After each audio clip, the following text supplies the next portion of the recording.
The reason I'm about to win this debate you're going to watch is because I literally wrote the book on how to do that. Rational Answers to Stupid Questions tackles about 100 of the most common anti-scientific tropes we hear all the time. If you want to be well equipped to tackle stupidity and also learn the history and research behind the facts, you can get a copy by going to the link below. Thank you.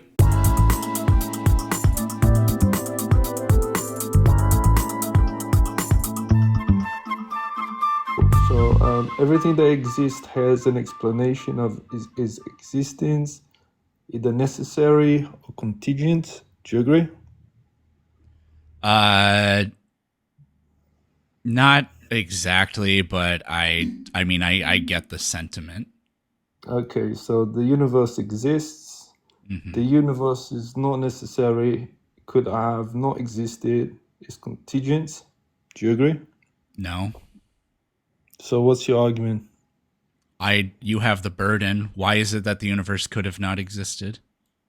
I think logically, if the universe exists, then through the whatever law of whatever, then logically it can't not exist.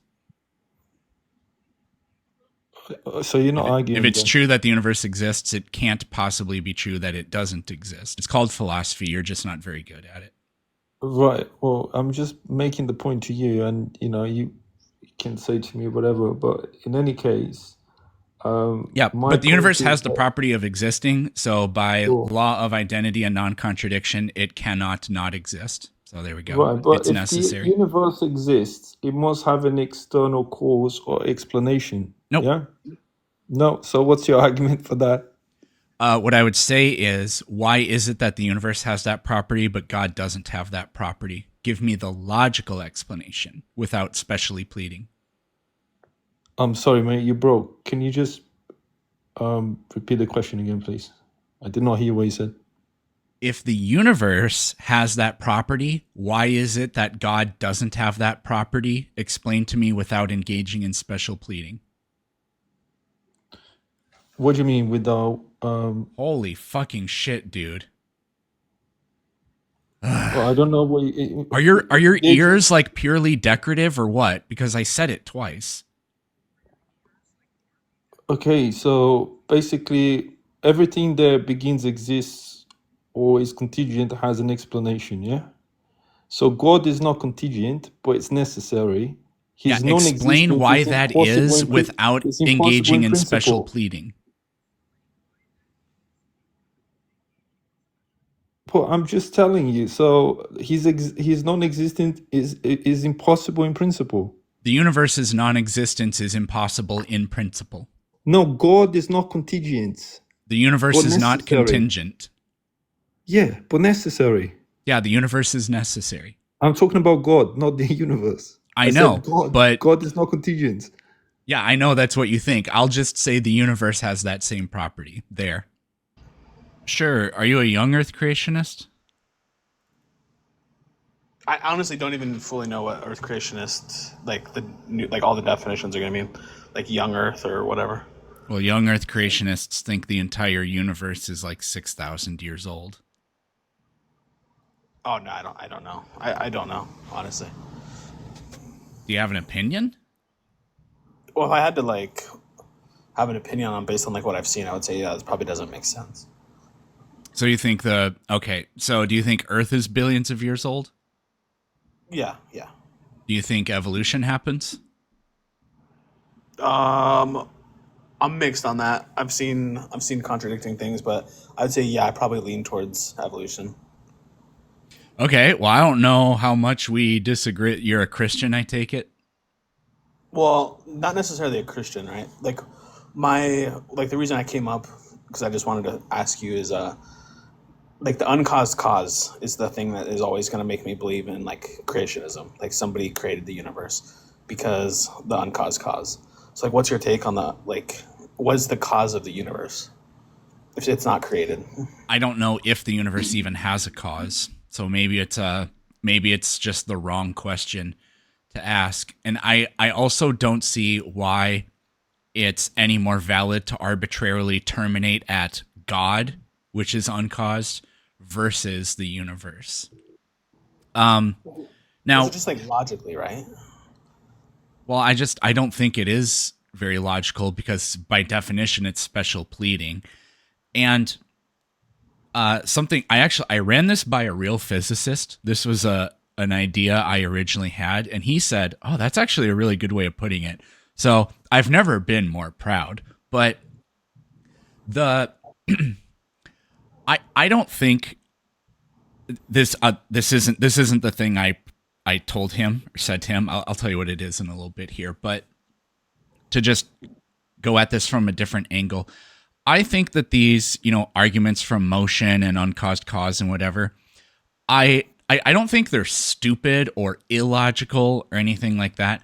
I just think that they were made up by people that, and I don't mean this as an insult, were just ignorant about the way things work. I think if we somehow had invented experimental psychology before we started doing, like before we invented religion or started doing philosophy or whatever, and some people argue you can't do science until you first did philosophy, whatever.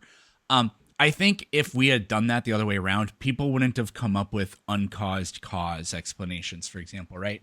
Because this was the idea I floated. So you agree the universe has dimensions, right? It has left, right, up, down, whatever, forward, backward.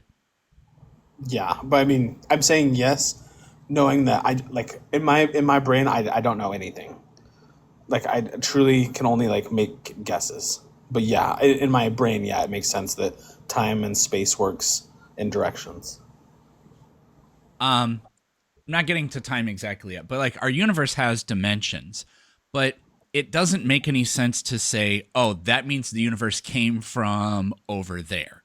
That doesn't make any sense. So what I said was saying that because we experience time implies the universe began no more than pointing out that the universe has dimensions tells us that the universe came from somewhere. So there's been a lot of advances in physics ever since Einstein, and also with quantum mechanics and trying to incorporate gravity in that tells us that a universe doesn't have to have a beginning at all. It can absolutely be eternal in a sense. Wait, how would that make sense?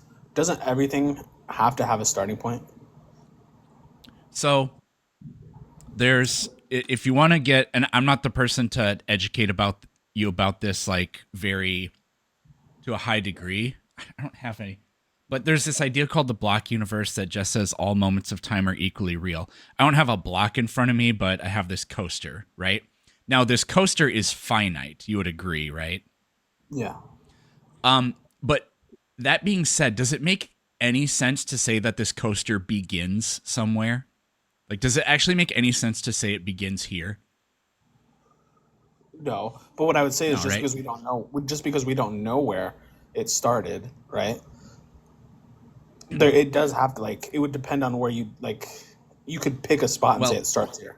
if the universe is made up, if time is literally a dimension of the universe, and we have this basically infinite universe, then with a block universe, it doesn't have any kind of beginning spatially or temporally. And it's hard to wrap your brain around, and I can't do much more for you. But I can point out like the metaphor of, yeah, like this, like we can take any object and we can, now this is a little bit different because we think the universe might actually be infinite. But for any like object you can point to, and we can point to a universe, saying it begins here or here or here or anything like that doesn't make any sense. It doesn't really make any sense, right? And again, time is also a dimension of it. So that's the best I can do at kind of trying to wrap my head around this. Just kind of the rebuttal that no, like we don't necessarily need to invoke a beginning to it. Okay, well, what about like this idea, right? This is another thing that like makes me believe like point towards like creationism. There's gonna be how do I say this? So like if you can concept nothing, right? Like the abstract of anything, there's nothing. How could you create something out of that unless there is something that transcends that? Because if there's absolutely Well, that's nothing, just, I mean, you're just invoking magic, and it's like if nothing can't create anything from itself, but God can. That's now we're definitely not being logical because we're invoking a miracle, and there's nothing logical about miracles. Like, I can grant that I can imagine that a miracle is possible, but to say like to say this is the preferable hypothesis for any reason is just that I don't think you can really levy. But I don't think, like, the Big Bang doesn't say before the universe existed there was nothing. It doesn't say that at all. No, no, no. I'm not even talking about the Big Bang. I'm talking about at the point in time which ever there was that set in motion the possibility of the Big Bang. There had to be some kind of substance that was. There had to be some kind of substance that was created, right? Logic. So it sounds like you're actually, I think you're arguing something different than you think you're arguing, because you're not saying something to nothing. You're saying if cause and effect is a thing, there always has to be an antecedent, right? So you're kind of making, in a way, like an infinite regress argument. So you're saying, how could the universe have begun to exist when cause and effect necessitates that there's an antecedent, or like a condition that comes before the reaction or the cause or whatever? Well, I'm just talking about, And like, that's not matter- something from nothing. That's how does something begin doing something in the first place? You either terminate arbitrarily or you get to infinite regress. I think there are senses in which infinite regresses aren't really a problem, but I'm not a Phil bro. So, I tried watching an infinite regress debate on the Majesty of Reason YouTube channel a couple weeks ago, and I was like, I don't know what the fuck either of them are saying. I give up. So Yeah, I mean, all this is like super like complex and like philosophical. For me, it makes way more sense that there is something that transcends what we understand. And there had to be, in my brain, there had to be a point where the first matter, the first something was created. And I understand, like, logically where you say, well, like, why does that have to be God? But for me, it's the only thing where if there was an absence of anything, something has to transcend that. For me, logically. well, I mean, you don't have to commit yourself to saying, well, at one point there wasn't anything, and then all of a sudden there was a universe. Like, you don't have to make that leap. Logically, you have to, right? Because if there had to No, be the universe can be eternal. There was something I forgot to say earlier, which is that it was in response to what you were saying before, and now I don't remember how you put it, but scientists do think that like a quantum state, the universe can exist in a quantum state that doesn't really experience time the way we understand it. It can be eternal. Like, it just exists. Now, from what I've been told, we do have some understanding of quantum gravity that allows us to, not really allows, but you wouldn't necessarily, and this would more be from my side, you wouldn't necessarily want to say that it just sits there and no time passes. But at least the way I understand it, physicists think, no, like a wave function or a quantum state can be an eternally existing condition for a universe before it goes Big Bang. Yeah, I mean, these are just like, yeah. I mean, it's pretty deep, pretty crazy. Yeah, I mean, just for me, the reason that's the reason I believe in creationism is that I don't find that intuitive. That, like, time is just doesn't, it just always exists. In my brain, there's always going to have to be a point in which something starts to exist. And the only way that something could start to exist is something transcending that, which for me would be God. But well, I mean, you say that, but so you just can't imagine leaving any room for an explanation that an as of yet undiscovered natural explanation where, like, a new laws of physics paradigm or whatever allows us to understand what's going on.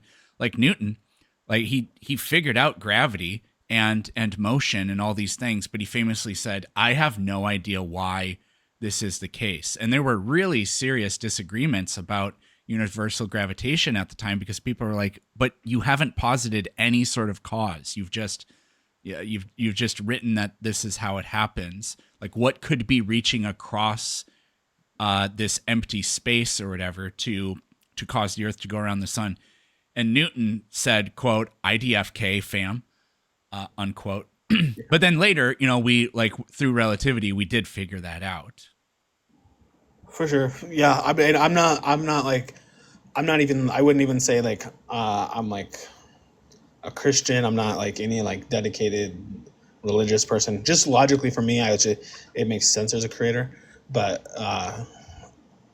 Sure. yeah, I'll stick around and listen to you debate someone who's a little more knowledgeable about like the actual God portion of this. Okay, yeah, that's fine. And I would encourage you to try to find somebody that's more knowledgeable on the physics stuff, because that ain't me.